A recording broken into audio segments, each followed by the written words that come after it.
Tadi Gitu lu sih. mention soal game ya. Betul, Interestingly, ini game lokal, right? betul, betul, Dan soon to be released betul, di computer games, betul, Xbox sama PlayStation. betul, betul. Is this the first local game bukan? No. No ya? Actually, local game industry has been happening quite sometimes gitu ya Oke. bro ya. Tergantung genrenya apa. Ada yang genrenya mau kerjanya MOBA, ada yang kerjanya mungkin puzzle, ada yang simulator, ada yang apa. Tapi ada satu genre bro, namanya cinematic game. Hmm, Jadi ketika lu main game, lu kayak nonton film. Nah ini bisa dibilang game kita salah satu yang cobain pertama buat cinematic game. Karena hmm. aktor-aktrisnya di mocap, di motion Oke, capture, dan oke, ini oke. kayak nonton film sebetulnya. It's an Unreal Engine Jadi 5 memang punya. ada talentnya ya? Ada Ada. bro, lo orang boleh google nama gamenya Agni, Agni GNE, AGNI, Village of Calamity, Village of Calamity. Dia tuh game horror ya. game horror. Ceritanya kayak polisi undercover, correct? Exactly bro, Masuk ke village. undercover. Betul betul. Dan jujur, gue ketika buat ini nih, gue ditentang banyak orang. Yud, kenapa heroin utamanya tuh pakai jilbab? Ah, ya. It's Betul, a betul tuh. nggak ada bro. Covernya Maksudnya, kayak gitu ya. covernya itu kan pakai veil gitu. Dan di Indonesia, gue menghargai semua umat beragama tentunya. Dan gue juga punya banyak teman gue Pak Haji gitu loh. Hmm. Ada satu namanya Haji Bayu, tuh teman baik gue gitu kan. Gue cepet challenge ke dia gitu loh. Dan bahkan nggak, ketika gue masuk ke game ini, gue tanya yang buat gamenya, Ya. kenapa lu buat ini pakai jilbab gitu loh? Hmm. Karena it's unusual gitu loh. Ternyata bro, lu mau tau apa ternyata bro? Yang desain karakternya itu non muslim. Terus gue tanya, oke, Hmm. interesting. Dan gue pikir kalau misalnya dia muslim, gue juga hargain gitu. Karena ya mungkin dia punya filosofi. Dia bilang gini, Koyudi, basically a story to tell is a good story to tell. Cerita gue ini kenapa dia pakai jilbab? Karena ini bener-bener troubled dia. Gue bilang, hah? Jadi lu bukan karena mikir apa-apa? Enggak, ini bener-bener story driven katanya. Oke. Jadi itu cewek awalnya gak pakai jilbab.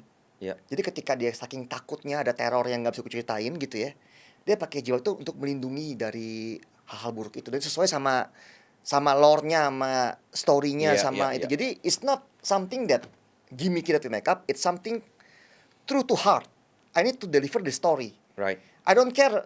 I'm not even a Muslim. Buat dia gitu ya. Ya. Makanya gue bilang, oh if that's your reason. Dan ketika gue baca ceritanya, gue bilang, iya sih, ini emang harus pakai jilbab dia. Karena it's too jambu mambu lah gitu. Jadi Kapan rilisnya, bro? we plan to release next year. Next year. And it's a long apa ya, struggle bro. Kalau gue bicara game ya, lu bicara film juga Bardion ya, gue ngalamin tuh. The team never sleep. Mereka tidur cuma 3 jam sehari ngerjain passionnya mereka tuh. Bahkan ada satu direktur film yang hebat bilang, emang begitu Yud. Kalau lu seorang creator, lu mau tidur jam 9 malam, jam 5 dan pagi lu bangun olahraga tuh mah udah bullshit katanya. If you really love your work, you will do it non-stop 24 hours. Itu bener-bener intens banget bro. Susah lo bro itu. Maksudnya cuman ya gini, gue sini seperti gue bilang, to learn. Ya. Kan tadi gue masuk tuh, Vini Vici. Ya. To conquer, ini to learn. Nah dapat informasi, dapat industry knowledge. Dan gue seneng banget bro. Kemarin ketika gue ke Jepang ya, kita pameran didukung sama pemerintah sama Aircraft. Oke. Dikasih booth. Di situ gue bisa ketemu sama Sega, Oke. jabat tangan, dan ngomongnya tuh bukan kayak I'm a fanboy actually. I'm a president of Sega Fans Club Indonesia gitu, fanboy Sega kan. Cuma yang ngomong Sega tuh seperti gue pelaku industri juga loh. Ya. Nah itu udah levelnya beda tuh part tuh. Ya. I'm not a player, I'm a creator gitu kan. Ya. Nah jadi situlah gue belajar. Seru bro, seru banget. Jadi seru banget dalam arti membuka wawasan, buka pikiran. The ocean is still vast. To learn, you need to know the people. To know the people, ya this is the process gitu. Jadi makanya buat teman-teman yang nungguin, Eka Shock nggak akan menyerah ya. Bardion akan pasti berlanjut. Season 2. I can fight that gitu. Cuman kita sambil belajar dulu nih. Iya, Belajar iya. dulu harusnya Marketnya ya. marketnya, karena kita nggak mau dibilang passion project lagi gitu kan. Buang-buang duit, kita harus cuan gitu loh. Betul. Everything has to make sense. Ya. Kalau nggak, yut, itu duitnya jadi dividen aja dibagi. Semua senang gitu loh. Betul. Tapi karena begini, tapi I learn my lessons. Dan seperti temen gue bilang ya, banyak belajar. Dan gue berharap bisa lebih bagus lagi. Ya. Gamenya ini by the way mungkin referensinya mirip Silent Hill, boleh dibilang. Exactly, it's Silent Hill X Biohazard gitu kan. Dan gue sebagai orang yang baik kan, gue coba tanya teman-teman gue kan, guys, gue ada satu project aneh nih dapat on my table nih ya. Ini projectnya aneh sih. Apa? game. Lihat game kayak apa. Waduh, katanya game kayak begini. Ini super high risk katanya. Ini kira ngajak orang judi lah katanya, masih So, mending bro, ini is this another half gambling project?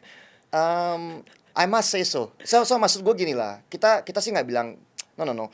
It's wrong to put it as a gambling. It's a fight lah. It's a fight. Cuman the chance of it being success is like a gambling. Risknya lah ya. Risk plus benefitnya plus all the effort you put in gitu ya. Dan gue beruntung enough seperti bilang again, the value is there. Openness, honesty, integrity-nya itu benar. Gitu doang sih. Karena belum ada success story ya yang kayak untuk dijadikan acuan Exactly. ya. Saya ketemu orang, emang udah siapa yang ada satu perusahaan, sebutnya namanya nggak apa-apa, namanya Dreadout Game-nya dari Bandung. Nah ini salah satu kita punya guru lah intinya. Oke. Dan mereka tuh udah senior dan mereka juga dari game masuk ke film gitu kan. Tapi at that time mereka belum sinematik. Kita punya kan sinematik. Jadi it's a bit same but different lah gitu. Oke, let's talk about the business side, bro. Sure. Jadi boleh ya. Sure boleh banget. Contohnya yang game ini deh. Kayak gue yakin capitalnya nggak kecil. Pasti capital are very intensive. Lebih besar dari Bardion apa lebih kecil nih? Slightly bigger. Slightly bigger. Makanya, slightly bigger. Just to be fair aja gitu. Oke. Gue ngelihat Bro Yudi salah satu entrepreneur yang unik. Sangat unik, sangat unik sangat bro. unik. Agak berbeda sama entrepreneur pada umumnya. Pada Nah, bingung karena itulah gue bilang gue creative planner beda bro. creative planner ya. Iya oke. Sebutannya creative planner. Whatever lah ya. Lu ngelakuin sesuatu itu based on purely idealisme Yes. atau memang you and your team ngelihat okay, this is blue ocean. I see. Kayak yang belum terlalu terjamah nih marketnya. Apa gimana? So to answer that, passion, I mean idealism you need to have lah sebetulnya. I mean it's a capitalist world, I know. Tapi it's good to have an idealism gitu ya. Dan gue apply ini di building material gue. Jadi kalau kita bicara capitalism bro, semuanya bilang, Pak, yang menang di pasar tuh harga murah. Karena kapitalis kan, kita mau lebih murah harganya supaya gue bisa beli lebih untung gitu kan. Gue bisa jual lagi lebih untung gitu ya. Tapi kalau lu nggak punya idealnya, produk lu makin jelek karena makin murah. Jadi lu mesti balance yang namanya idealisme itu perlu ada. Ya, tapi at the same time it's bullshit lah kalau gue bilang ini semua projectnya gue nggak berharap return gitu. It's bullshit gitu karena Betul. every money you put is your hard earned money gitu kan ya. It's not money that datang dari mana, datang lu invest itu lu kan tapi kan kerja susah juga. Lu ngoceh-ngoceh gitu kan. Makanya gue kasih pengertian ke semua tim gitu loh. Untuk things to be ideal, satu itu akan makan proses. Oke. Lu akan menderita. Udah pasti menderita, bro. Gue suka banget tuh ketika Jensen Huang ngomong tuh. I hope you lifetime of suffering. Itu pas gue tuh gue bilang ini baru bener-bener role model nih menurut gue ya. Karena kalau kita nggak ideal, bro, you cannot achieve great things gitu loh. Lu only achieve the capitalist game. Lu mau quick exit, lu mau dapetin cuan cepat, lu kabur. Lu dapat cuan gede, jebret, lu kabur, oke. Tapi kalau lu mau bangun legacy, itu harus ideal. Right. Dan ideal itu involving kayak, apalagi di kreatif seni ya. Udah buat lama-lama nih, tiba-tiba ulang. Kenapa ulang kok Yudi? Ya gue gak suka aja gini-gini karena gini-gini gitu kan. Dan itu bener-bener makan hati, makan apa, dan amit-amit waktu hari kesel bisa kena step juga. Tapi enggak.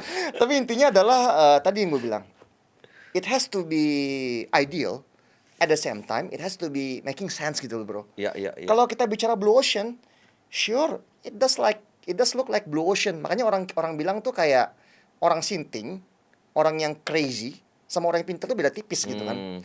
No, I'm not claiming that. Itu orang pintar, enggak. Gue cuma bilang adalah, yang aneh-aneh gini kalau jackpotnya pull off, harusnya multipliernya gede banget lah. Lu udah menderita, udah begini, tapi pull off nih. Multipliernya gede gitu loh, ngerti gak? Jadi gue rasa tuh kayaknya harusnya sih people need to be ideal bro. When you're not ideal anymore, what's the point of you living gitu loh. Gue mau orang tuh ketika dia bangun, dia excited gitu loh. Oh, today I'm gonna work on Bardion.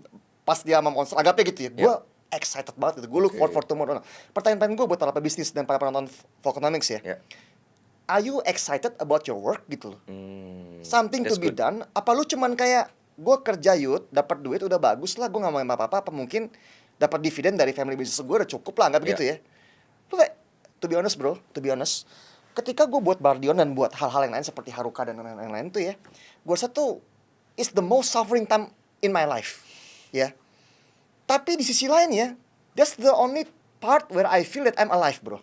Bener-bener beda, dia punya adrenalin, dia punya kayak apa ya, there are some rush di blood gue tuh kayak, Right. we gonna do it. Nah itu baru namanya creators gitu. Jadi itu buat dipahamin, buat yang nanti terbakar-bakar denger apa, semoga ya makin banyak kreatif entrepreneur di Indonesia. Karena Indonesia itu bro, banyak orang jago, jago kreatif, banyak tukang gambarnya banyak, tukang 3D-nya banyak, tukang apa. Tapi mereka tuh nggak ada entrepreneurnya yang ngebimbing mereka di bisnis wise gitu loh. Right. They need to be collected, dikumpulin, udah gitu dijadiin satu lah kayak dibutuh. Jadi gini bro, Di mentorin di bagian bisnisnya ya. exactly, business side of things bro. Yes. Karena mereka kan artis gitu loh.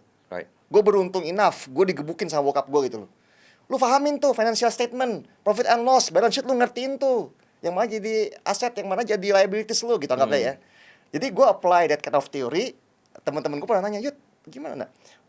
I'm still learning, tapi I hope that you know one day sama-sama kita semua collectively bisa maju lah.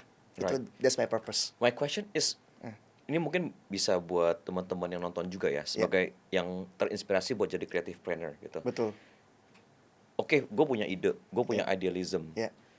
Tapi you and your team ada ngelakuin market research juga, Exactly. product testing dan lain-lain. Exactly. Itu yang lacking tuh, bro. Itu yang harus di-share sih. Banyak orang ideal, they like it because they like it themselves. Ya, Yang lain suka agak. betul. Itu gue belajar di Bardion tuh. Ya. Yud, yang lain suka agak gitu-gitu kan.